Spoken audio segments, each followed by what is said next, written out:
ठीक है, तो हम लोगों ने 2 पढ़े थे, जो थेरेप्यूटिक एक्सपेरिमेंट थे या विधियां थी उनमें हाइड्रोथेरेपी पढ़ रहे हैं। और हाइड्रोथेरेपी मतलब जल चिकित्सा, जब जल को हम औषधीय रूप में वैज्ञानिक तरीके से शरीर पर इम्प्लीमेंट करते हैं तो प्राकृतिक चिकित्सा की वह विधि जिसमें हम जल नहीं आ रहा आपका, ऐसा आ रहा है मैम का आवाज आ रहा है, हमारे पास तो आ रहा है, आपका नेटवर्क इशू होगा शायद, देखिए आवाज आ रही है मेरे, आवाज तो आ रही है। ठीक है, आप अपनी तरफ से चेक कर लो या एक बार ऑफ मतलब जाके फिर से ऑन कर लीजिए, फिर से आ जाइए लिंक पे। तो हम लोग पढ़ रहे हैं पेज नंबर 8 पे प्राकृतिक चिकित्सा की वह विधि जिसमें हम जल तत्वों को संतुलित करते हैं, जल तत्वों को औषधीय रूप में यूज करते हैं, जल तत्व का प्रयोग करके उसे हम हाइड्रोथेरेपी जल चिकित्सा कहते हैं। जिसमें कि हमने 2 पढ़ी, एक था गीली चादर की लपेट और दूसरा था गीली चादर पर लेटना, दोनों में अंतर है। तो जैसे कि गगन जी जो जुड़े हुए इन्होंने कल बताया कि जब अब बहुत ठंडी लग गई तो हमने पैरों को गर्म पानी में डाला और गीली चादर लपेटी, ठीक है। तो जब आप पढ़ेंगे ना इसको, गर्म पैरों का गर्म नहान, तो उसमें गीली चादर को लपेटने का कोई औचित्य नहीं है, ठीक है। कवर्ड था एटमॉस्फेयर, वातावरण आपका बंद था, इसलिए आपको दिक्कत नहीं हुई, ठीक है। उसमें सूखी चादर या सूखा कंबल भी लपेटेंगे तो और इफेक्टिव वो होता और ठंड भी नहीं लगती, ठीक है। मतलब उसका कोई साइंटिफिक रीजन नहीं है, हो सकता लपेटा है तो भी फायदा हुआ, पर नहीं लपेटते तो भी फायदा उतना होता, ठीक है। तो वो बस यही समझना है, छोटा छोटा। हो सकता है आप लोगों ने कहीं से भी देख करके चीजों को अडॉप्ट किया हो, उससे फायदा भी हुआ हो, पर टेक्निकली क्या बिल्कुल एप्रोप्रिएट है वो समझने के लिए हम लोग पढ़ते हैं कोर्स को, ठीक है। तो नेक्स्ट हम आते हैं लेटने और ढकने का प्रयोग एक साथ। तो अभी लेटे भी, पहले में हम ढके थे फिर हम लेटे थे, इनमें दोनों प्रयोग एक साथ किए जाते हैं। रोगी को चादर ऊपर बताए गए तरीके से तैयार कर दी जाती है। रोगी कपड़े उतारकर गीली चादर पर लेट जाता है, फिर दूसरी से स्वयं ढक लेता है। यह कार्य कंबल से अच्छा होता है, इसमें वायु अंदर प्रवेश नहीं कर पाती। कंबल बड़ा और चौड़ा होना चाहिए। अधिक मोटे रोगी के लिए 2 कंबल का प्रयोग सही होगा। इसका प्रयोग 45 मिनट से कम और 1 घंटे से अधिक नहीं करना चाहिए। शरीर की अत्यधिक गर्मी या ज्वर, वायु शरीर के किसी भी अंग में अधिक रक्त संग्रह और विषाद रोग आदि में यह प्रयोग उपयोगी सिद्ध होता है। कई बार इसका वेरिएशन हमने ऐसे बताया कि जो गाउन होती है सूती गाउन, लेडीज को बताया, उनको स्किन डिजीज थी तो सूती गाउन को तेज गर्मी में बताया था। आप ये एक्सपेरिमेंट मत करिएगा, पता चला शहीद हो गए 1-2, और क्लास में फिर कशिका मैम ने कहा था कि जो पढ़ाए वो एक्सपेरिमेंट करके देखिए। तो मतलब अभी रुक जाइए, 8-10 दिन बाद बिल्कुल कर सकते हैं।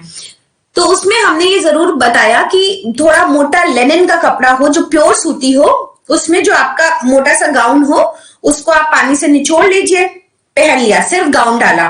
और या दूसरा जो जेंट्स का ऐसा भी कुछ हो सकता है उनका, जिसमें हल्की स्लीव्स भी हो, पूरा गाउन हो और कॉटन हो, सूती हो, प्रिंटेड हो, किसी का रंग का हो, वो आपने पहना और आप नीचे कंबल बिछा हुआ है और लेट गए, और ऊपर से भी आपने उन साइड के कंबलों को अपने ऊपर ढकवा लिया, ठीक है। तो अभी लेटे भी हैं उसके ऊपर और रैप भी किया हुआ है। इन्होंने क्या कहा कि नीचे 2 कंबल पड़े हैं, फिर सूती चादर पड़ी है, आप लेटे और ऊपर से भी एक चादर सूती गीली ओढ़ ली, ठीक, और उसके ऊपर आपने ब्लैंकेट्स को उड़वा दिया, जिससे कि हवा, देखिए अगर बाहर की हवा लगेगी तो साइंटिफिकली वैज्ञानिक तरीके से उतना शरीर में रिएक्शंस नहीं होंगे और फायदा भी उतना नहीं होगा।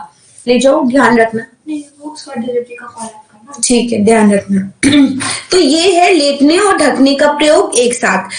मोटी तौर पे जितने भी अभी हम लोग पढ़ रहे हैं सबका एक ही औचित्य है, अंदर से जमा हुआ बुखार निकालना, ठीक है।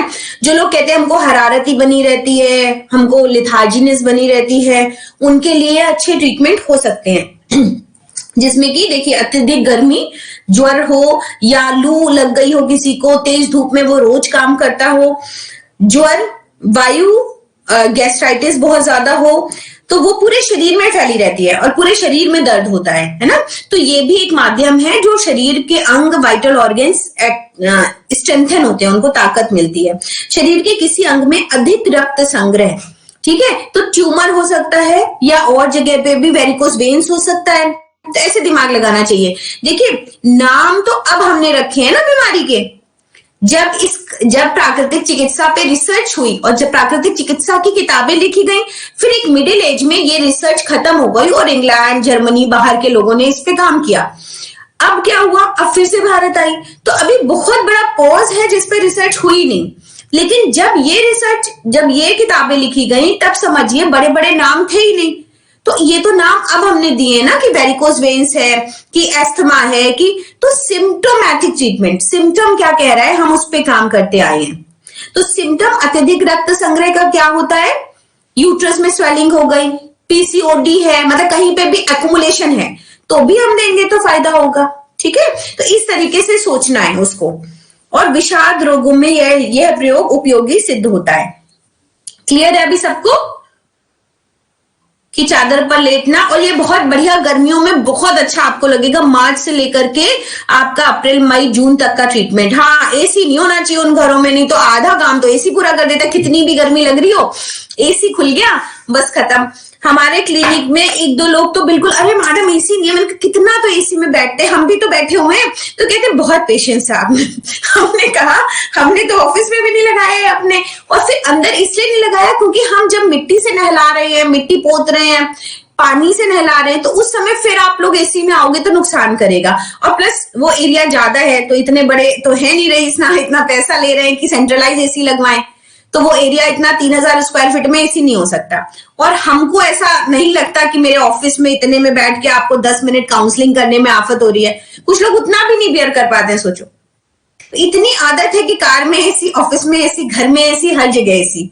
तो अगर स्टेमिना डेवलप करने ही तो आप आते हो, तो थोड़ी देर पसीना निकालिए, तो वो फिर नहीं हो पाएगा। तो उससे ऊपर आकर के सोचना पड़ेगा। उदर की पट्टी पड़ते हैं।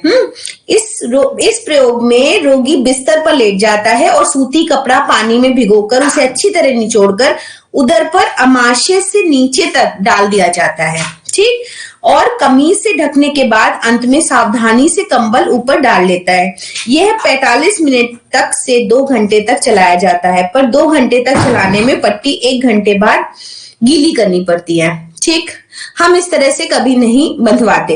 हम गीली सूती चादर की लपेट पेट में बंधवाते हैं, क्योंकि वो कपड़ा भी गीला होता है। तो पट्टी जो चौड़ी पट्टी एक बलिस्ते की आपने ले ली, और उसको नाभि से नीचे और नाभि से ऊपर, मतलब पसलियों से नीचे गीली पट्टी को हमने 4 तह लगा के बांध दिया, और उसके ऊपर हमने सूती पट्टी भी ऊनी पट्टी एक सूखी बांध दी। अंदर वाली पट्टी गीली थी, निचोड़ी थी, बंधी हुई थी, ऊपर वाली हमने सूखी कंबल की पट्टी बांध दी। तो क्या हुआ, आप उसके बाद काम भी कर सकते हो, लेट भी सकते हो, और 45 मिनट उसका ड्यूरेशन रहा। तो 45 से 2 घंटे तक भी हो सकता है, पर उसको इस तरीके से हमने किया। ठीक है, क्लियर है। इसमें कह रहे हैं कि लेट जाएं, पेट पर पट्टी रखें और उसके ऊपर दूसरी पट्टी ढक दें। जब वो पट्टी गर्म हो जाएगी तो हम 1 घंटे बाद हटा करके फिर से पानी में डिप करके और उसको पेट पे रखें। ठीक, क्लियर। मतलब पेट पे ठंडी पट्टी ऐसे समझिए जैसे बुखार में हम लोग रखते हैं, पेट पे रखनी पड़ती है ना, माथे पर, पेट पर और पिंडलियों पर। अगर बहुत इस फीवर को उतारना है तो 3 जगह आप एक साथ रखते हैं, तब बुखार उतरता है। ठीक है, वैसा ही है। मैम, हाँ बताएं। ये उधर की पट्टी वाला वीडियो नहीं है मैम, तो शेयर में करेंगे। उधर की पट्टी वाला वीडियो मिट्टी की पट्टी का है, अभी देख लूंगी बाद में। कल तक का इकट्ठा हो जाने दीजिए, तो नेक्स्ट क्लास में एक साथ दिखा दूंगी। ठीक है, अभी पढ़ लेते हैं। ठीक ठीक ठीक। मैंने चेक नहीं किया उधर की पट्टी का, मैंने किया तो है कहीं। और जो बचेंगे हम खुद ही वीडियो बना लेंगे। ठीक है, आपके YouTube नहीं है मैम, हम चेक किए हैं। यूट्यूब पे मेरा यूट्यूब चेक किया है।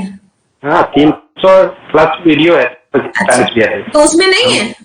नहीं, उसमें तो मिला नहीं। मैं तो पहले थोड़ी ना युधिष्ठिर कुल योगपीठ का कंटेंट पढ़ाया था, अब पढ़ा रहे तो हम नए वीडियो बनाएंगे।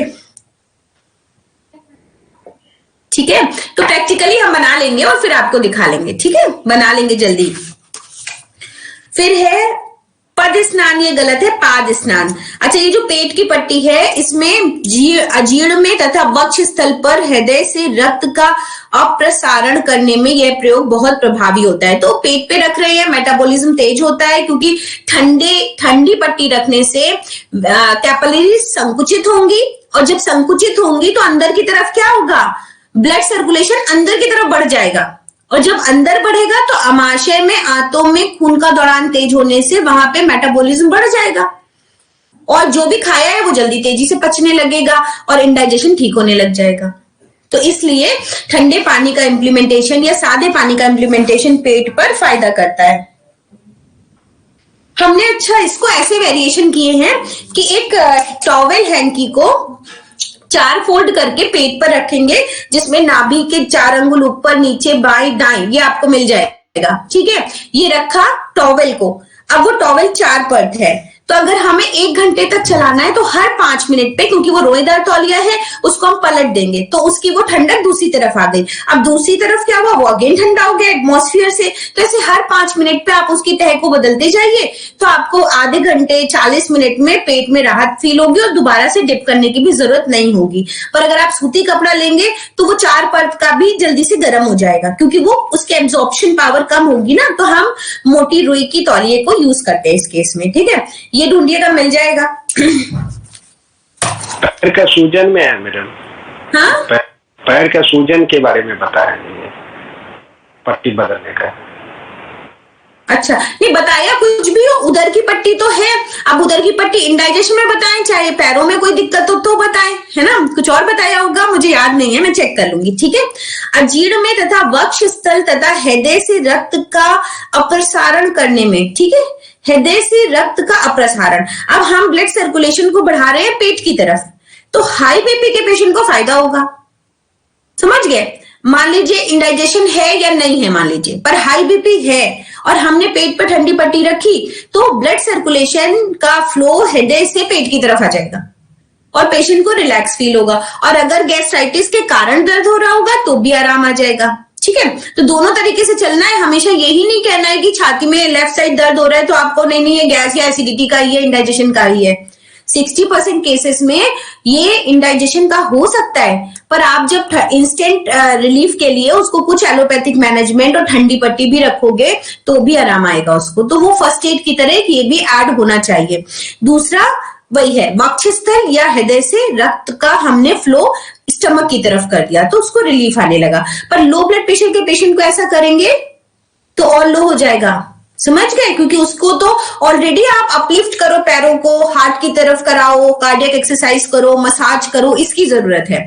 तो लो ब्लड प्रेशर वाले पेशेंट को आप ऐसा नहीं करेंगे, ब्लड प्रेशर और लो होने लगेगा। ठीक, आगे नेक्स्ट पढ़ते हैं स्नान। ये ऊपर गलत लिखा है, पद स्नान नहीं, पाद स्नान। पाद मीन्स पैर। ठीक, शीतल पाद स्नान और उष्ण पाद स्नान 2 प्रकार के होते हैं, ठंडा और गर्म। या हम ठंडे पानी में पैरों को डालेंगे या हम गर्म पानी में पैरों को डालेंगे। शीतल पाद स्नान में क्या होता है, इसके लिए पिंडली या इससे अधिक गहरे पानी में, अधिक गहरा कितना होगा, घुटने से नीचे ही का होगा, क्योंकि जैसे आप पैर मोड़ेंगे तो बकेट तक ही पानी होगा। तो बड़ी बकेट लेंगे तो वो भी पिंडलियों के ऊपर तक होगी, मतलब घुटने छूते हुए पानी आप भर सकते हैं, उससे ज्यादा नहीं। इसके लिए पिंडली या इससे अधिक गहरे पानी में 1 से 3 मिनट तक खड़ा रहा जा सकता है। कुछ रोग की अवस्था में शीतल पाद स्नान रक्त को सिर और सीने से नीचे उतारने का कार्य करते हैं। कौन समझाएगा कि हर मंदिर के पहले, मैक्सिमम जो बड़े बड़े तीर्थ स्थल हैं उनमें सबसे पहले ठंडे पानी से होकर के जाया जाता है, या एक कुंड बना होता है वहां खड़े हो जाइए, उसके बाद आप जाएंगे, या कोई गुफा होगी उसमें थोड़ा थोड़ा छिछला पानी होगा और तभी आप जाएंगे, चाहे जितनी ठंड हो, चाहे वैष्णो देवी हो या और भी जगहों पर। तो ये क्या है मैडम, हम बताएं? हाँ बताइए। मैम, जब ज्यादा चलते चलते पैर हमारे थक जाते हैं तो एकदम से उन ब्लड सर्कुलेशन को तेज करते हैं और उसकी थकान उतारने के लिए, पूरे शरीर की थकान उतारने के लिए ठंडे पानी से इस तरह 2 मिनट रुक के उसमें आगे बढ़ा जाता है। ऐसा गुरुद्वारों में काफी देखा है मैंने कि वहां पे ठंडा पानी के वो बने होते हैं और वहां पे जैसे ही आप जाते हैं तो 2 मिनट ठंडे पानी में रुक के फिर आगे जाते हैं। तो तब समझ में आया, महसूस भी किया है इस चीज को मैम। और कोई?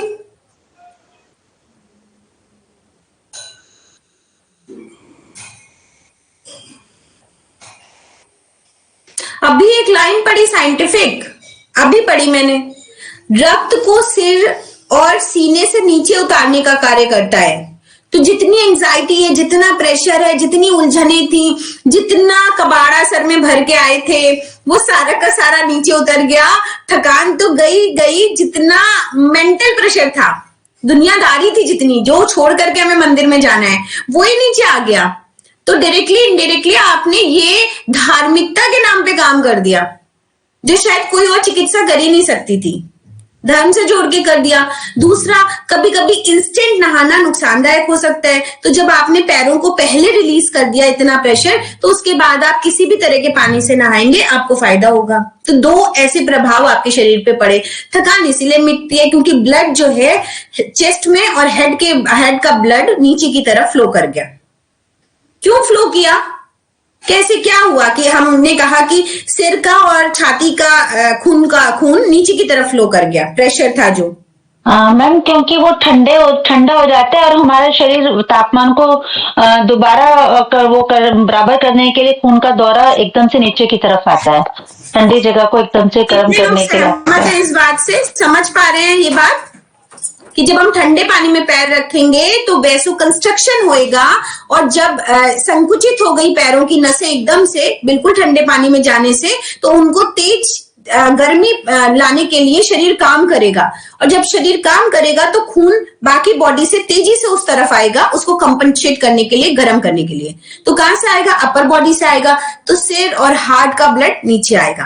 पर अगर आप ज्यादा देर पानी में, ठंडे पानी में रहते हैं तो ये नुकसानदायक भी हो जाता है। तो ठंडे पानी का इंप्लीमेंटेशन थोड़े समय के लिए होना चाहिए। तभी आप देखो कि कहीं पे भी ऐसा नहीं कहा गया कि वहीं खड़े ही रहो।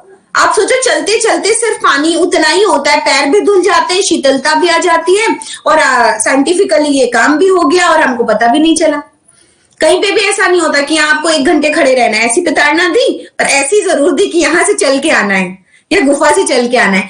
तो अगर इसको जैसे जैसे हम पढ़ते जाते हैं, हमको लगता है अद्भुत है, लेकिन हम सारा कहना धर्म के नाम पे मान रहे थे, और इसके पीछे कितने सारी व्यवहारिकता वाली साइंस छुपी हुई है, जो लोग हमें, पंडित या बड़े बड़े स्पिरिचुअल लोग हम लोगों से ऑलरेडी करा रहे थे और हम कर रहे थे।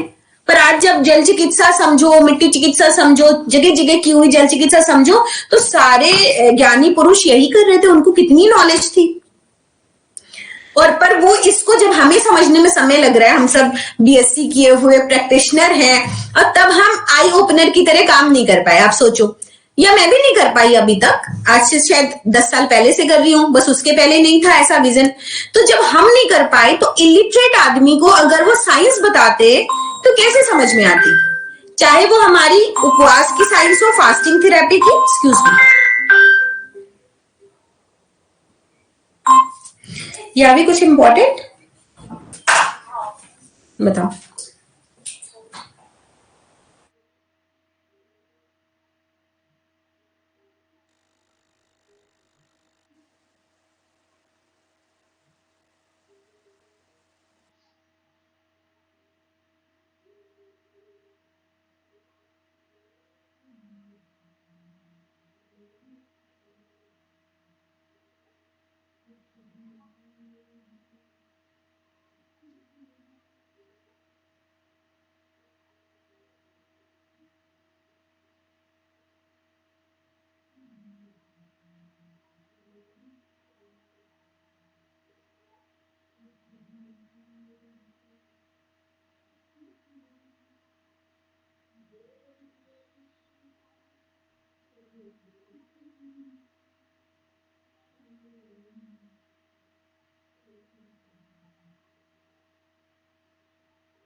सॉरी, ठीक है। तो ये हम लोगों ने विश्राम भी हुआ, अच्छी नींद भी आई, तो हम लोग रात में भी ऐसा ट्रीटमेंट कर सकते हैं।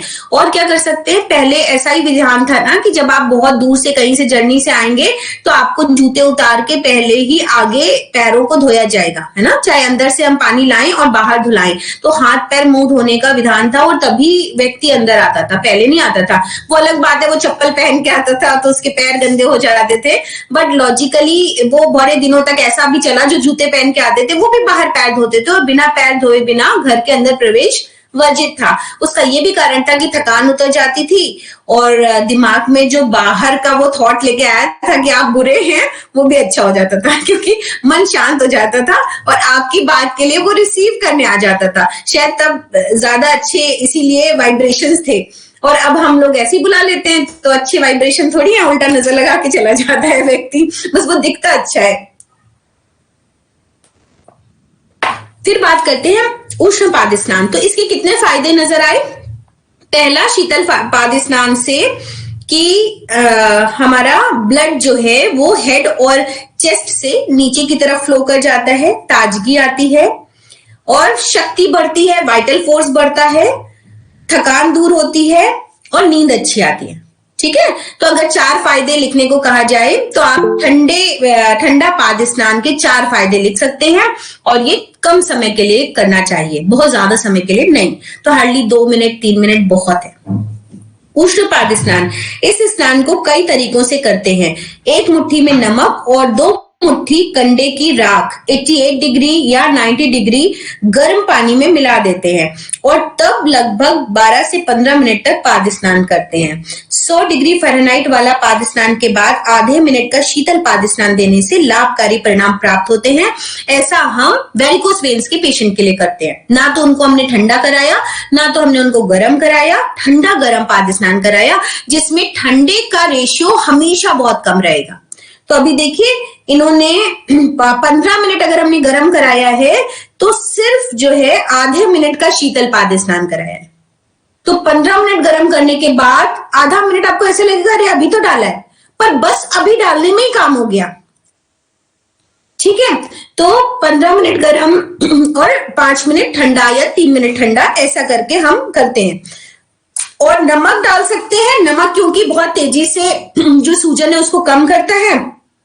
कंडे की राख हमने कभी डाली नहीं है, वो आप डाल सकते हैं। हाँ, हमने नीचे कंचे जरूर डाल रखे हैं अपने यहाँ, जब हम गर्म पाद स्नान कराते हैं, उष्ण पाद स्नान कराते हैं, और 104 डिग्री फ़ारेनहाइट या 100 डिग्री फ़ारेनहाइट पे डायरेक्ट नहीं पहुंचा जा सकता। गुनगुने पानी में पैर डलवाएंगे, साइड से पानी को बढ़ाते रहेंगे। जिस तरीके से गगन जी ने ब्लैंकेट को ओढ़ा है वैसा ब्लैंकेट ओढ़ लेंगे, जिससे कि अंदर ही बकेट रहे और पूरे पैरों से लेकर के वो ब्लैंकेट पूरा कवर्ड रहे और कहीं से भी बाहर की हवा ना आए। बिल्कुल वैसी ओढ़िए, कहीं से भी हवा नहीं जा सकती। और नीचे जो पैरों का वैसोडाइलेशन हो रहा है, गर्मी है, वो पूरे शरीर को मिलेगी। और साइड से आप गर्म पानी बढ़ाते जाएंगे। जैसे जैसे आप बढ़ाएंगे 1-2 मिनट में, तो 15 मिनट में आप वो 104 डिग्री 112 डिग्री फ़ारेनहाइट तक पहुंचा देंगे। ठीक है, कंचे किस लिए मैम, कंचे डालने का क्या लॉजिक है? हाँ, पेबल्स इसलिए डाले हुए हैं कि आप जब पैर डले हुए हैं तो पैरों को, तलवों को चलाते रहते हैं बाल्टी के अंदर, तो एक्यूप्रेशर पॉइंट्स भी मिलते हैं, मसाज भी हो रही है उनकी, और इनडायरेक्टली आपको अच्छा गुड फील आता है, तो उससे उसके फायदे और बढ़ जाते हैं। ठीक है, खड़े भी हो सकते हैं, खड़े होंगे तो और आनंद आता है। तो पेबल्स डाल करके, पहले तो ऐसे बैठे हैं तो कम प्रेशर है, पर आप ऐसे चला रहे हैं, और जब खड़े हो जाते हैं तो प्रेशर अलग तरीके से मिल रहा है। तो दोनों तरीके से कर सकते हैं। जो बच्चे हमारे आते हैं वो 1-2 चुरा ले जाते हैं, क्योंकि हम मिलते नहीं है, और एंजॉय भी करते हैं। ये कंडे की राख क्या होती है? कंडे की राख मतलब वही जो कंडा जला दीजिए, वही। मेरे को इसका आइडिया नहीं है। ठीक है, उपला होता है ना, उपले को जलाते हैं ना, तो उसकी राख वो खूब गर्म होती है, तो पानी को देर तक गर्म रखती है। आई थिंक यही होगा। बाकी कोई इसका केमिकल मतलब साइंटिफिक उसका मुझे तो नहीं पता। तो मुझे लगता है जो अनीता जी कह रही है कि उसको गर्म रखती है। मैडम ऐसा होता है, गांव में हमने देखा, जो उपले की राख होती है, जैसे होता है ना गर्म पानी चाहिए, अगर पैर वैर धोने तो उपले की राख, जैसे उपला जलाते हैं हारे में, कुछ दूध वगैरह गर्म करने के लिए, तो गर्म राख होती है, उसको पानी में डाल देते, वो एकदम से गर्म हो जाता है। हाँ, तो थोड़ा जल्दी से वो गर्म करने के लिए ही है। नमक जो डाला वो उसके बेनिफिट्स हैं, और जो आपने कंचे डाले उसके अदर तरीके से बेनिफिट्स बता दिया आपको। इससे क्या क्या फायदा है? निर्बलता, बहुत वीकनेस किसी को लग रही हो तो हॉट फुट बाथ या हॉट के बाद कोल्ड जो 2 मिनट डाला है उससे रिजल्ट अच्छे हैं। क्षीणता, बहुत दुर्बल हो कोई। मैं और 13 और 90 डिग्री गर्म जो है फ़ारेनहाइट में है कि सेल्सियस में है? ये 88 टू 90 डिग्री ये फ़ारेनहाइट ही होगा, क्योंकि 100 पे पहुंच रहे हैं ना, 90 डिग्री फ़ारेनहाइट ही होगा। सेल्सियस में आप पैर नहीं डाल पाएंगे, 100 डिग्री पे पानी खौलने लगता है, कैसे डालेंगे, है ना?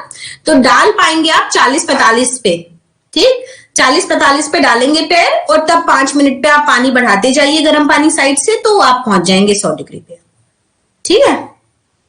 निर्बलता, क्षीणता और आवश्यक उष्णता के अभाव होने के कारण, जैसे कि उस दिन गगन जी बता रहे थे परसों, आवश्यक उष्णता मतलब बॉडी अंदर तक ठंडी हो गई, ठीक, तो हमने उसको गर्म करने के लिए या ये सिर पे, पेट पे और पैरों पे गर्म पानी की थैलियां रख लेते तो भी काम हो जाता, पर वो क्योंकि मर्ज वाटर में है, पानी में ही पैर डाले, तो उसने बहुत तेजी से बॉडी को गर्म किया, ठीक है। हमेशा आप समझ लो एप्लीकेशन टाइम लगाएगा, और इंसर्ट किया, आप बैठ गए टब में तो बहुत फायदा होगा, ठीक है। चाहे पेड़ों में बैठ जाए, पेड़ू आ जाए, तटी स्नान कर लें, चाहे पैरों को डाल लें, चाहे हाथों को डाल लें, जब आप मर्ज करेंगे तो फायदा उससे ज्यादा होगा। निर्बलता, क्षीणता और आवश्यक उष्णता के अभाव होने के कारण शक्तिशाली और शीतल उपचार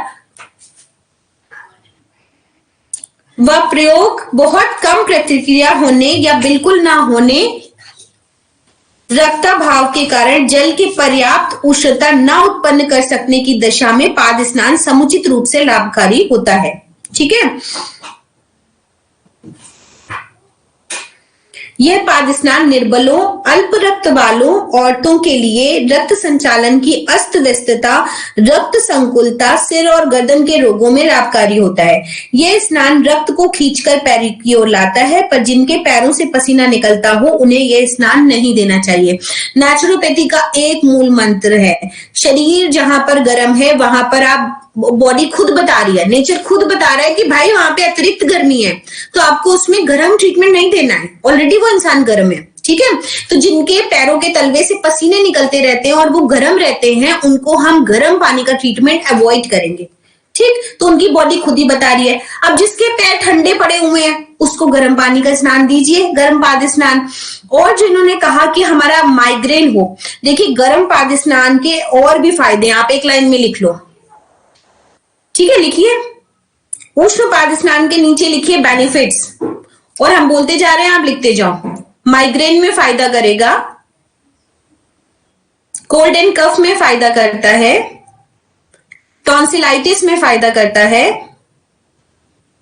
टिनिटस में फायदा करता है, मतलब जब जुकाम जम जाए और टिनिटस आवाज आती है कान से, सीटी की। सर्वाइकल स्पोंडिलाइटिस में फायदा करता है, फ्रोजन शोल्डर में फायदा करता है, एस्थमा में फायदा करता है, हाई ब्लड प्रेशर में फायदा करता है, इंसोम्निया में फायदा करता है, मतलब नींद ना आना, और फायदा करता है knee pain, ankle pain, varicose veins,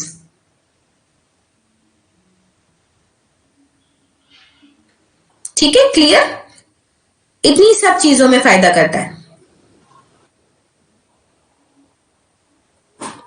मतलब मोटी तौर पे छाती से ऊपर के, डायफ्राम के ऊपर का पूरा सिस्टम को वो हील कर सकता है, इतनी पावर है। अगर आप आंख मूंद के डेली किसी को लिख दें कि डेली रात में आपको हॉट फुट बाथ लेकर के 15 मिनट का सोना है, तो वो अपने आप ही ठीक होना शुरू हो जाएगा। या नहाने से पहले गर्म पानी में पैर डाल के 15 मिनट बैठिए, गर्म पानी बढ़ाते जाइए, उसके बाद ठंडे पानी में पैर रख लीजिए और ताजे पानी से नहा लीजिए। ये एक प्रक्रिया हो सकती है और पेशेंट धीरे धीरे ठीक होना शुरू हो जाएगा, ठीक है। तो ये चीजें हैं, फायदे होते हैं। वेरिकोस वेन्स उसमें एक्सेप्शन है, वेरिकोस वेन्स की कंडीशन देखनी पड़ती है, बहुत गर्म में फट सकती हैं और बहुत ठंडे से भी बहुत फायदा नहीं होता, तो हम ठंडा गर्म देते हैं, पट्टियां भी बांधते हैं, मतलब वो आप हटा सकते हैं। बाकी सब में ट्राइड एंड टेस्टेड जितने लिखवाए। वेरिकोस वेन्स में गर्म पाद स्नान कभी देते हैं हम, कभी नहीं देते, कभी ठंडा गर्म देते हैं, ठीक है, डिपेंड करता है।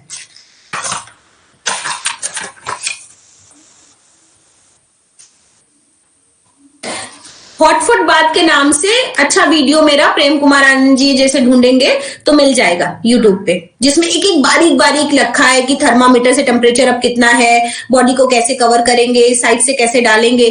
तो वो सिस्टम पे नहीं है तो मुझे डाउनलोड करना पड़ेगा, नहीं तो आप ढूंढ लीजिएगा, मिल जाएगा। मैडम है मैम, देखा है मैंने और ट्रीटमेंट भी दिया था इससे। ठीक है, तो सभी को मिल जाएगा जब अनीता जी को मिल गया तो। बाकी मैं ऐसा करूंगी कि जितने प्रैक्टिकल इसमें कह रहा है उसकी भी एक हम कुछ बनाएंगे जो आपको यहीं पे शेयर कर सके साथ में। ठीक है, आगे बढ़ते हैं। ये स्नान विषाक्त पदार्थों को घुलाकर बाहर निकाल देता है तथा शक्ति वृद्धि करता है। गठिया ऐसे भयानक रोग से एक पाद स्नान के साथ भिगोई हुई मिट्टी के प्रयोग से चंद घंटों में छुटकारा पाया जा सकता है। पैर के घाव, जख्मों में पैदा सड़न, संधिवात, तंग जूतों से हुआ घाव, पैरों की उंगलियों के बीच में होने वाली गलने वाली क्रिया, चोट के जख्म आदि में ये लाभप्रद सिद्ध होता है। ठीक है, बट ऐसा नहीं करना चाहिए कि बहुत ज्यादा घाव है और गर्म पानी में डालवा रहे हैं, है ना। ये तब है जब छोटा छोटा फंगल इन्फेक्शन हो, इरिटेशन हो, ईचिंग हो, तब देंगे। जब बहुत घाव हो जाएगा तब थोड़ी ना गर्म पानी में डालेंगे, ठीक है, तब और चिकित्सा विधियां हैं उनको करेंगे। पर हाँ, गठिया हो अगर किसी को, ऑर्थराइटिस है, नी पेन है, क्योंकि ब्लड सर्कुलेशन के थ्रू ठीक कर रहा है ना, तो बहुत छुमंतर होता है, क्योंकि दो ही जगह से प्रॉब्लम है। एक आपने पैरों को पानी में डलवाया, दूसरा पेट पर मिट्टी की पट्टी दी, तीसरा एनिमा दिया। थोड़ी सी डाइट ठीक चेंज करी और पेशेंट धीरे धीरे ठीक होना शुरू हो जाता है। मैम इसमें मिट्टी की पट्टी नहीं, इसमें भिगोई हुई पट्टी लिखा हुआ है। हाँ, मतलब क्योंकि हम लोग हाइड्रोथेरेपी पढ़ रहे हैं ना, तो उन्होंने मड पैक की बजाय ठंडी पट्टी जो अभी हमने लिखी ना, उधर की पट्टी समझाई थी आपको 4 फोल्ड करके, वो लिखी हुई है पेट पर, क्योंकि आधे से ज्यादा बीमारी गठिया वालों की पेट सी है, तो आपको पेट पे भी चिकित्सा करनी पड़ेगी। तो पेट पर इन्होंने 4 पद की हुई सूती पट्टी बताई और हॉट फुट बात बताया, इससे आर्थराइटिस ठीक हो जाता है। ठीक, इसके साथ ही एक प्रकार का पाद स्नान जो तरल पदार्थ को स्थान पर ठोस पदार्थ से किया जाता है, उष्ण रहते ही खमीर वाला अन्य पाद स्नान पात्र में रख लेते हैं। रख लेने के बाद उस पर पैर रखने से पैर सरलता से उस पदार्थ में प्रवेश कर जाता है और उसे स्वास्थ्यप्रद उष्णता में बड़ा लाभ मिलता है। इसकी अवधि 15 से 40 मिनट तक होती है। यह वात, संधिवात या इसी तरह के अन्य रोगों में लाभप्रद है।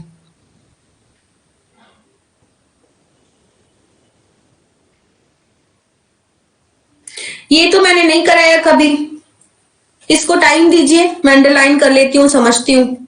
ठीक है, ये ऐसा भी हो सकता है जैसे जो कभी चोट या सूजन हो जाती है शरीर के, जैसे पैर किसी भी हिस्से में, तो बड़े बूढ़े कहते थे जो कच्ची पक्की रोटी नहीं बना लेते उसको लगा के, क्योंकि वो देर तक गर्म रहती है, इसलिए खमीर वाला भी ज्यादा देर तक उसके अंदर वो हो जाता है। मुझे लगता है शायद इससे मिलती जुलती सी कुछ प्रक्रिया है। मैं भी शायद हाँ जी। जो रोगी शिरा स्फीत से ग्रस्त है, मतलब हेड इंजरी है या ब्लीडिंग है, उनके पाद स्नान में पानी पिंडली के आरंभ से ऊपर कभी नहीं आना चाहिए और उसका तापमान 88 डिग्री फ़ारेनहाइट से ऊपर नहीं होना चाहिए। बिना किसी मिश्रण के पाद स्नान कभी नहीं देना चाहिए। ठीक है, तो जिनको ब्रेन हैमरेज जिसे कहते हैं वो हो, तो उनके लिए ये स्पेशल प्रिकॉशंस हैं। चलें आगे बढ़ते हैं। अर्ध स्नान, ठीक है, तो ये आपका कच्ची पक्की रोटी, खमीर या ठोस वाला बचा। ठीक है, अर्ध स्नान, इस प्रकार के स्नान का प्रयोग 3 प्रकार से करते हैं। पानी में खड़े होकर जिसमें पानी पिंडली या घुटने से ऊपर तक आ जाए, पानी में घुटने टेक कर बैठना जो आज की डेट में बहुत कठिन हो गया है ना, तो जिसमें पूरी जांघ पानी से ढक जाए, पानी में बैठना इसमें पानी नाभि तक पहुंच जाए। ठीक, बिना नीचे पड़े, तीनों के फायदे दिमाग लगा के बताइए। पहला है पानी में खड़े होकर जिसमें पानी पिंडली या घुटने से ऊपर आ जाए। क्या क्या चीजों में फायदा होगा इसमें?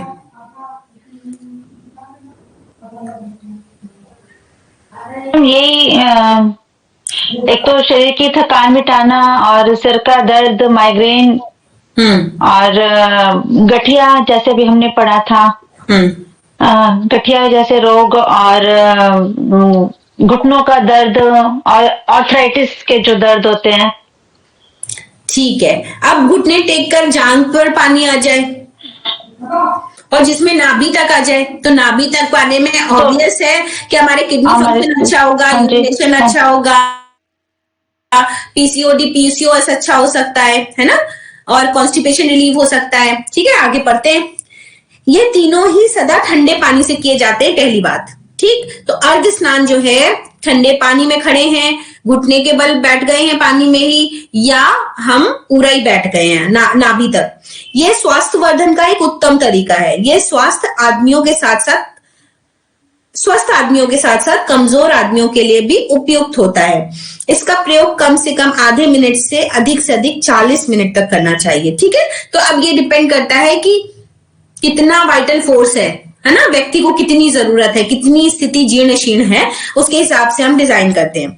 जिन व्यक्तियों का स्वास्थ्य किसी कारण से पतन की ओर अग्रसर है, अपनी दुर्बलता के कारण में पूर्ण सहन नहीं कर सकते, ऐसे लोगों पर प्रथम 2 प्रकार के अर्ध स्नान काफी संतोषजनक होते हैं। स्वस्थ व्यक्तियों के लिए तीसरे प्रकार का स्नान लाभप्रद होता है। तीसरे प्रकार का स्नान क्या था? बैठ गए पानी में और पानी नाभि तक आ रहा है सिर्फ। ठीक है, पैर भले ही फैला लिए या पालथी मार के बैठ गए, तो पानी उसके ऊपर सूखा हुआ है। तो जहां पर आप समुद्र में जाते हैं, छिछला पानी होता है, तो वहां पर जब आप ऐसे बैठेंगे तो आपको बहुत फायदा फील होगा। अनेक रोग इससे नष्ट हो जाते हैं, उनकी शक्ति यथास्थित रहती है। अंग ग्रस्त भाग पर पट्टी बांधने की अपेक्षा ये अधिक लाभप्रद है। इसके द्वारा निश्चित रूप से वायु प्रकोप, उदर शूल, चिंता, हिस्टीरिया ऐसे भयंकर रोगों से मुक्ति मिल जाती है। ठीक है, तो पालथी लगा के ऐसे पानी में बैठना, या पैर खोल के बैठिए। तो पैर खोल के बैठेंगे तो आपको टब चाहिए, और पैर बांध के बैठेंगे तो आपको घड़ी में कोई टब हो ऐसा जिसमें आप आ सकें। अगर बहुत वजन नहीं है तो काम बन जाएगा। ठीक है, तो नाभि तक पानी होना चाहिए और पैर उसी में है। कटी स्नान वो है जिसमें पैर बाहर है, वो भी अभी होगा आगे। ठीक है, तो ये अर्ध स्नान जो है पार्शियल बाथ, इसको लिखिए partial bathing, PARTIAL, partial bathing. कितनी तरह की होती है? 3 तरह की। पूरा पैरों से खड़े हो गए और पानी घुटने से ऊपर है, दूसरे में घुटने के बल बैठ गए तो पानी जांघ तक है, तीसरे में पानी नाभि तक छू रहा है।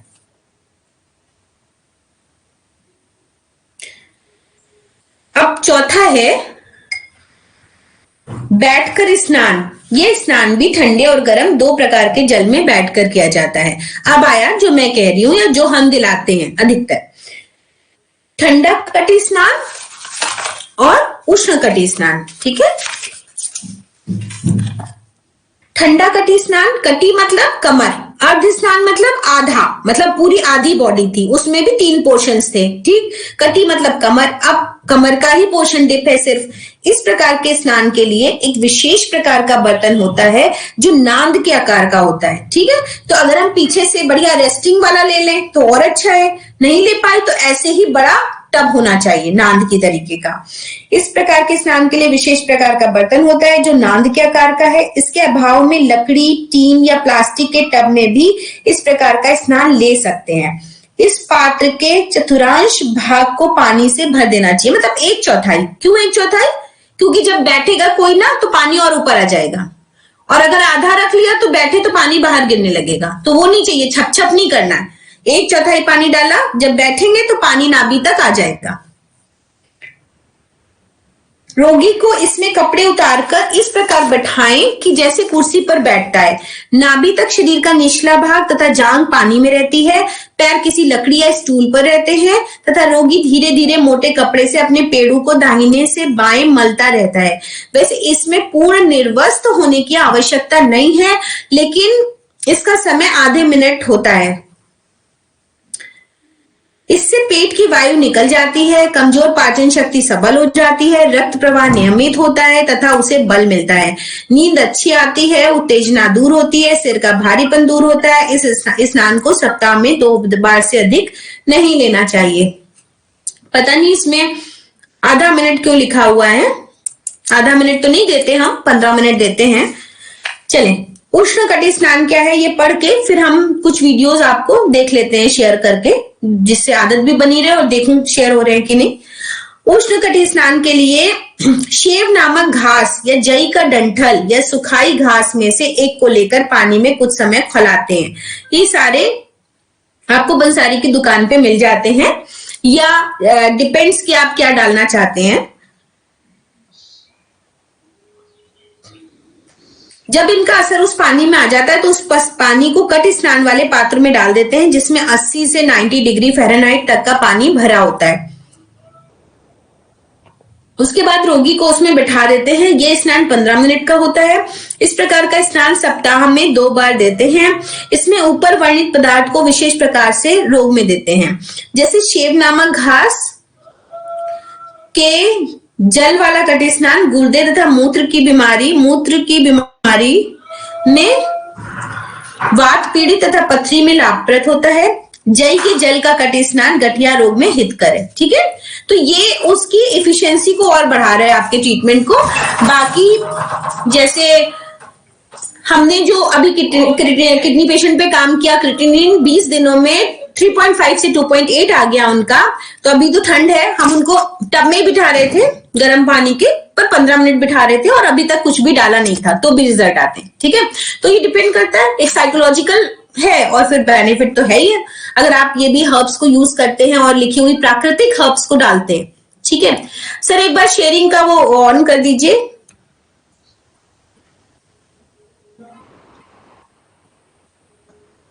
जी आप कर लीजिए, हो जाएगा वो।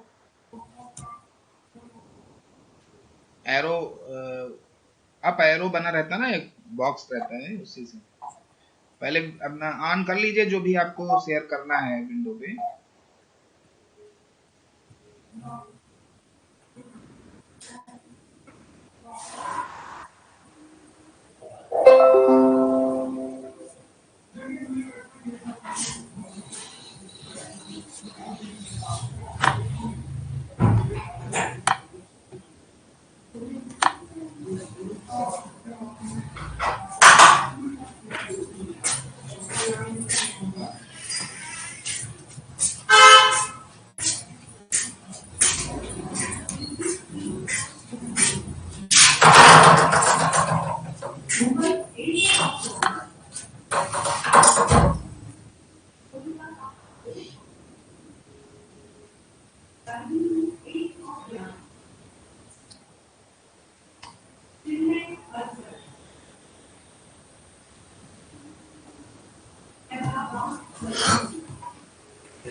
देखिए आप लोगों को स्क्रीन दिख रही है हमारी? नो मैम, अभी नहीं आई है मैम, फिर से आप करिए वैसे ही। एक बार आई अच्छा। थी मगर अभी आई नहीं थी।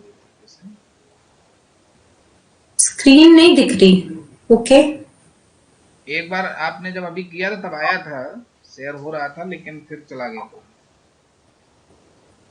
अच्छा,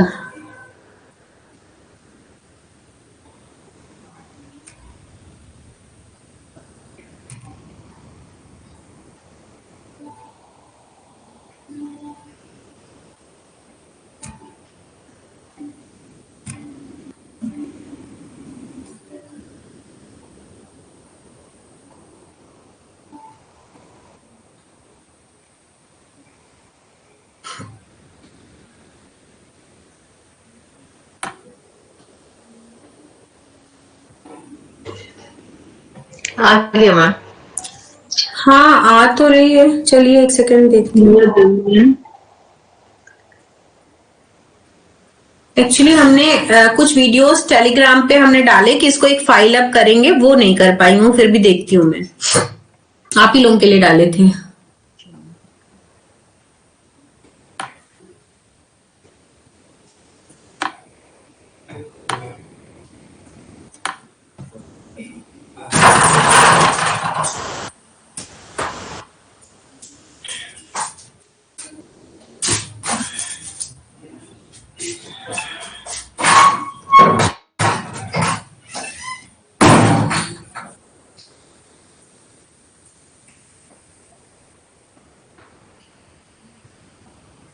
Shit.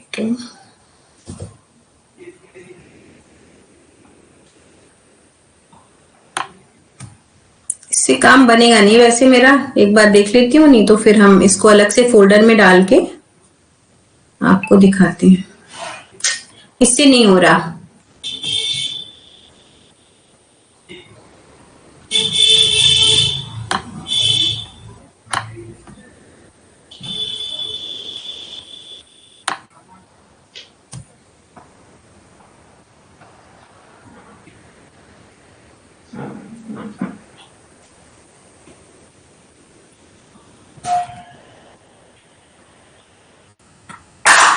ये अभी स्क्रीन दिख रही है सभी को? जी। ये है हिप बाथ, कटी स्नान, जिसमें कि देखिए जैसा कि उसमें कह रहे हैं कि अगर ये पीछे से एरिया जो उठा हुआ है ये नहीं भी होता तो भी काम चल जाता। जरूरत है कि आपको उसमें आ जाए आप इतना, ठीक है।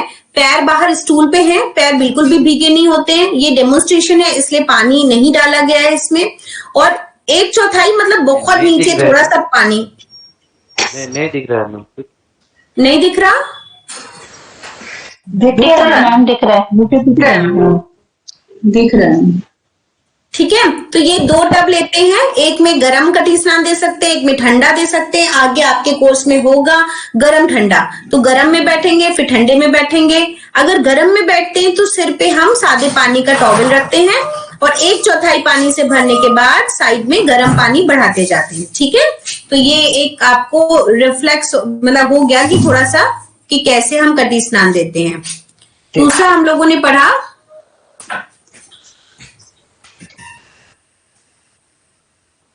Hot foot bath. ये देखिए आपको वीडियो तो मिल ही जाएगा। इसमें इस बच्चे को दे रहे हैं तो बाल्टी इसके पैरों के अंदर ही है, तो कंबल को कुछ ऐसे रैप किया है जैसे बैठे हुए थे विनोद जी, और सिर पे ठंडा पानी का टॉवल रखा है और नीचे अब ब्लैंकेट को उठा के साइड से पानी डालेंगे, ठीक है। ये पढ़ा आपने। फिर मेनली तो 2 ही पढ़े अभी आपने।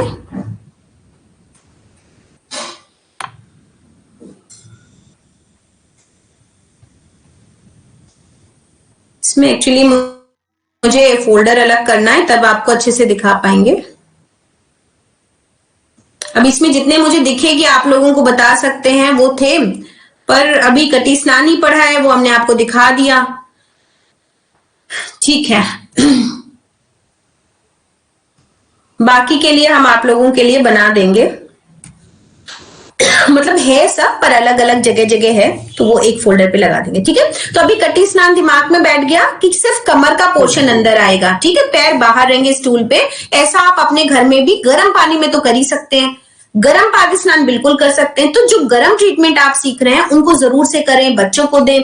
तो जो हॉट फुट बात है पैरों का गर्म पाद स्नान, उसको करिए ठंडियों में, बड़ा आनंद आएगा और फायदा भी महसूस होगा। तो नहाने से पहले भी करके देख सकते हैं कि हमने गुनगुने पानी में डाला तो वो पानी कितना था, तेज गर्म बढ़ाते गए, 15 मिनट में कितना टेम्परेचर हो गया, है ना जी। फिर उसके बाद नहा सकते हैं मैम। हाँ, उसके बाद नहा लिया आपने सादे पानी से या हल्के ल्यूकवार्म से, तो दिन भर में आपने अनुभव किया भाई क्या ताजगी बनी हुई है ना। मतलब कुछ तो एनर्जी लेवल बदलेगा, या हो सकता है कहीं कोई दर्द हो वो चला ही जाए, ठीक है। तो ऐसे करके अभी रात में तो नहीं कहती, पर हाँ दिन में ही आप नहाने के पहले इसको जोड़ लो, करके देखो, है ना। तो कटी स्नान है, कोई बड़ा टब है जिसमें आप कपड़े वपड़े धोते हैं, उसमें गर्म पानी में बैठ के देखिए, पैर बाहर रहेंगे, चप्पल पहनी हुई है, हाँ। फिर उसको उसके बाद पूरे पानी से 1 मग नहा करके आ गए। कोई भी ट्रीटमेंट लेने के बाद नहा तो सकते हैं पर बहुत पानी पानी नहीं करते हैं, ठीक है। पानी पानी इन द सेंस कि ऐसा ना हो कि उतना ही आपने न्यूट्रलाइज कर दिया। नहाएंगे तो क्योंकि ब्लड सर्कुलेशन नॉर्मल हो जाए और बाहर जिस टेम्परेचर पे हैं आप वो नॉर्मलाइज हो जाए, पर आप उसको इतना नहीं टाइम लगाएंगे कि 15 मिनट आपने हॉट फुट बाथ लिया, मतलब 10 मिनट आपने कपड़े धो लिए बैठ के, तो वो ना करें, है ना। क्योंकि फिर वो हाथों पे भी पानी का रिएक्शन रहेगा, बॉडी पे भी रहेगा। वैसा नहीं कि आपने 2 मग पानी डाला और वो हल्का सा ल्यूकवार्म, क्या ठंडक उसकी खत्म हो जाए बस, तो वो गर्म की साइड नहीं होगा पर वो बहुत ठंडा भी नहीं होगा, उससे नहा लिया तो दिन भर आपको महसूस होगा कि भाई क्या अंतर पड़ा। और सबसे बड़ी बात है आपके कॉन्फिडेंस को बढ़ाएगा। तो गीली चादर की लपेट और गीली चादर पर लेटना छोड़ करके आप 2 काम कर सकते हैं, ठीक है, वो करके देखेंगे। जी जी मैम वैसे भी सर्दियों में गर्म पानी से अक्सर पैर भिगो के रखने की आदत थी हम लोगों के अंदर ना, जैसे बहुत ज्यादा ठंड हो जाती है तो बाल्टी आगे ली, उसमें थोड़ा सा गर्म पानी डाला और थोड़ी देर पैर डिप करके रखे, बारी बारी से सबने फेंके, फिर अपनी अपनी रजाइयों में घुस गए। नहाने नहीं जाते, आप कहाँ बात कर रहे हो कि गर्म पानी में नहीं मैम, ऐसा करते हैं मैम, वैसे नहाने की तो ठंड बात में- दूसरे थे। वैसे ठंड में नहाना इसी तरह चाहिए कि पहले आपने थोड़ा सा पानी तेज गरम अलग निकाल लिया टब में या बकेट में, ठीक, उसमें गर्म पानी में पैर डाला, थोड़ी देर पैरों को गर्म रहने दिया और फिर हम चाहे पानी बढ़ाएं, उसमें गर्म पानी बढ़ाते जाएं, ऊपर से भी नहाते जाएं। ऐसा ही होता है ना, पॉन्ड कल्चर ऐसा ही है कि हम तालाब में बैठे, पहले पैर हम रगड़ते रहे, ठीक, फिर हाथों पे डालते गए, फिर चेहरा धोए और फिर नहा के निकल आए। यही था पॉन्ड कल्चर। पर हम सब लोग मैम मैं ये बता रही कि रात को, दिन में नहाने, रात को गर्म पानी में पैर भिगोए 10-15 मिनट, जब तक वो हल्का गुनगुना होगा उसके बाद फिर अपनी अपनी रजाइयों में बैठ गए सारे। तो इस तरह करके कौन सारा, करता है ऐसा? कौन करता है? हाँ, ठंड में तो बिल्कुल करते हैं, गांव में तो भी करते हैं। पैरों की सिकाई करके थोड़ा सरसों का तेल लगाना चाहिए, अच्छा हाँ होता है। हाँ जी, क्योंकि मैंने पहले ऐसा हुआ करता था, तालाब में नहाने जाते थे, बरसात से नहाया करते थे और वहां पर आराम से सुबह सुबह घूम कर आया करते थे। आजकल वो नहीं, इसीलिए रोग भी ज्यादा बढ़ रहे हैं। हाँ एग्जैक्टली, रोग बढ़ रहे हैं। पर मैं पूछ रही हूँ, ये तो अच्छा ही है। मैं तो अभी भी इस स्थिति, ठंड में पेशेंट आ रहा है, मैं कह रही हूँ, है ना, क्योंकि उसको फायदा हो रहा है। रात में अगर किसी को नींद नहीं आ रही, मैं आज की डेट में भी लिखती हूँ, वो करता है क्योंकि वो 10वीं दफा खा के देख चुका है, तब करता है। मतलब नॉर्मल केसेस में जब घरों में ब्लोअर और हीटर ने जगह ले ली है, हालांकि उसके नुकसान है बहुत ज्यादा, पानी से जो फीलिंग है, जो हेल्थ का इंप्रूवमेंट है, उसका कोई कंपैरिजन नहीं है, इसीलिए सबकी हेल्थ जा रही है। लेकिन आज की डेट में कौन कर रहा है? नहीं कर रहा। ठीक है, वो तभी पैर गर्म पानी में जाते हैं जब एड़ियां फटनी शुरू हो जाती है, तब जाते हैं। बन जाती है। जैसे बहुत ज्यादा ठंड है, चलो भाई गर्म पानी कर लो, थोड़ी देर पैर सेके, थोड़ा ठंड से ठीक लगा, उसके बाद अपनी अपनी रजाई में घुस के सभी बैठ बहुत जाते हैं कि बढ़िया, चलो ये आराम हो आदत गया। बहुत अच्छी है। अगर आप डालते हैं, और डालनी भी चाहिए, तो बच्चों की हेल्थ भी अच्छी होती है। तो कोई भी एक्टिविटी के काइंड ऑफ करेंगे ना, जो सभी कर रहे हैं, तभी उसमें कल्चर एक्टिवेट होता है उस घर का। अदरवाइज एक ही व्यक्ति के करने से कुछ होने वाला नहीं। तो आपको उसको एज ए गेम पहले लेना पड़ेगा, कि उसको एज ए थेरेपी नहीं कि भाई सजा हो गई अकेले जा करके, फिर कंबल से लिटा के बैठ गए और फिर पानी बढ़ाया। पहले आपको उसको हल्के में लेना पड़ेगा कि चलो टब में एक एक बारी बारी या कंचे डाल दिए, सभी लोग गर्म पानी डालेंगे, पैर साफ भी हो जाएंगे, रिलैक्स रहेंगे और फिर सोएंगे, है ना। फिर वो धीरे धीरे बच्चे को भी आदत होती है। और फिर तो हमारी बेटी छोटी सी है, लेकिन उसको ये पता है, तो वो कभी बकेट में ही बैठी होती है, कभी बकेट में पैर डाले होते हैं, तो मैं तो डर जाती हूँ, दुबली पतली सी है, क्या हो रहा था, अरे आज मैं ना बकेट में ही बैठी हुई थी गुनगुना पानी डाल के। तो उसको एनिमा लगाने से लेकर के सब कुछ आता है, छोटी वाली को, क्योंकि उसने हमको देखा ही है ऐसे पागलपन के साथ, नेचुरोपैथी के पागलपन के साथ। और बड़ी वाली तो जब सारा गूगल फेल हो जाता है, तो माँ आप बता दो, ग्रेजुएशन कर रही है, अब तो ठीक नहीं हो रहा है, तो ऐसे वाला है। तो जब आप वो बच्चा खुद ही देखता है ना, तो वो पता चलता है एनिमा लेना है, खुद ही लेके बैठे हुए हैं, है ना, क्या करना है खुद ही पता है। मैं शॉक्ड हो जाती हूँ, अरे तुम मुझसे कुछ पूछोगे कि नहीं, कि क्या हो रहा है, कुछ बताओ। क्योंकि मेरा सबसे ज्यादा मुझे बुरा लगता है कि हेल्थ अच्छी होनी चाहिए। कैसे वोमिट हो गई, कैसे इंडाइजेशन हो गया, तुम्हें पता होना चाहिए ना कितना खाना है। तो उन लोगों को डर लगता है कि अभी मैं डांटूंगी कि कैसे बीमार हो गए, पहले से क्यों नहीं पता है, तो वो पहले ही अपना इंतजाम कर लेती है कि करना क्या है। सो ये है कि देखते देखते फिर आदत होती है कि हमें ऐसा करना है और ऐसा करने से फायदा होगा। तो जब छोटी थी तो हम उसको बहुत हॉट फूड बात दिया करते थे। जरा से अभी नेजल लीकेज हुआ तो हमने टेलीविजन के सामने बिठाया, स्टूल के ऊपर बकेट रख दी, ठीक है, क्योंकि पैर जो है छोटे होंगे तो वो नीचे तक नहीं जाएंगे। तो आप एक स्टूल के ऊपर बाल्टी रखवाइए, उसके अंदर पैर डलवाइए बच्चों का, फिर आप कवर कर दो, सामने वो बैठेंगे नहीं 15-20 मिनट। तो आपको स्क्रीन के सामने इतनी मेहनत करनी पड़ेगी कि वहां तक आप जो है कुछ उनको चला दो, और फिर आप साइड से पानी बढ़ाओ। और जुकाम खांसी इन सब में आप पहले धीरे धीरे यूज करो। टायर्डनेस है, खेल के आए हैं, मसल वो स्ट्रेंथ चाहिए, फिर धीरे धीरे उनको अच्छा लगने लगेगा। मैम कवर जैसे अभी विंटर है तो अभी जाड़े में कर सकते हैं या फिर गर्मी में भी गर्मी में भी कवर करना चाहिए, है ना, क्योंकि एटमॉस्फेरिक हवा रहेगी, फिर आप इतना ऐसा सफोकेशन होगा, बंद क्लाइमेट में नहीं ले पाओगे। कवर तो दोनों में ही करना है। उसका साइंटिफिक रीजन ही है ये कि बॉडी को कवर करेंगे तभी वो अंदर से भाप पूरी बॉडी को लगेगी और वैसे गर्मी कर सकते हैं मैम, गर्मी में चादर से ढक सकते हैं, गर्मी में चादर से ढक सकते हैं कंबल की जगह ना। ठीक है। बाकी आप उस वीडियो में देखना तो प्रॉपर क्यों चादर से ढकेंगे, आगे इसमें आएगा तो मैं पढ़ा दूंगी और अच्छे से कि क्यों चादर से ढकेंगे, क्यों कंबल से ढकेंगे। और अगर वो वीडियो डाउनलोड हो गया तो एक पूरी गैलरी में ही हम सारा सेव करके आपको दिखाएंगे तो फिर अच्छा रहेगा, ठीक है, क्योंकि उसमें और बहुत सारी पिक्स है और हम ओपन भी नहीं कर पा रहे, ठीक है। ओके, नेक्स्ट क्लास जी बताएं। ये मेरा तीसरा सब्जेक्ट अभी चल रहा है, ये बाकी के 2 मेरे छूटे हुए हैं, तो उसका वीडियो मिलेगा ना? वीडियो तो रिकॉर्ड नहीं होते हैं, पर देवनाथ सर आपका सारा समझेंगे, है ना, वो जरूर से आपका पूरा कराएंगे, वो कैसे कब करना है वो पता चल जाएगा, कोई दिक्कत नहीं, ठीक। ओके, नमस्ते। Thank you ma'am. Thank you ma'am.